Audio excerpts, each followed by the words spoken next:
Hi friends, ఈరోజైతే నేను మీ దగ్గరికి కీరా దోసకాయతో వచ్చాను. సో ఫ్రెండ్స్, మరి నేనైతే ఇలాగ తీసేసాను. అలాగే ఇంకొకటి ఉంది చిన్న కాయ, దాన్ని కూడా పైన పీల్ అలాగే తీసేస్తాను. అలాగే ఫ్రెండ్స్, మరి మొత్తం అలాగ తీసేసాక నేనైతే కట్ చేశాను అనమాట.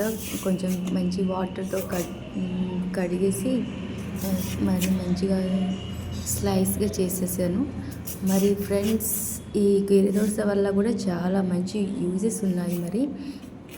మరి ఇందులో అయితే 80% కంటే ఎక్కువగా నీరు ఉంటుంది. అలాగే బాడీలో అయితే హైడ్రేషన్ని తగ్గిస్తుంది అనమాట. మరి ఇది చాలా మంచిదన్నమాట హెల్త్కి ఫ్రెండ్స్.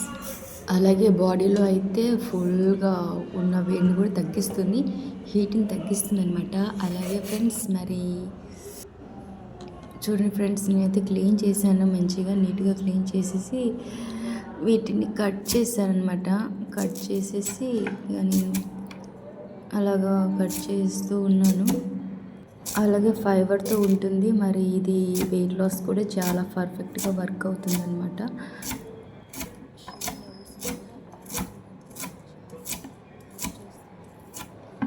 చూడండి ఫ్రెండ్స్, నేనైతే కీరా దోశ ఇలాగ కట్ చేశాను. మరి నాకైతే ఇలాగ ఫ్రెష్గా ఎలా తినాలనిపిస్తుంది.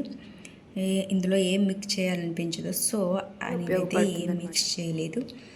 సో ఫ్రెండ్స్, ఇలాగా తినేస్తున్నాను.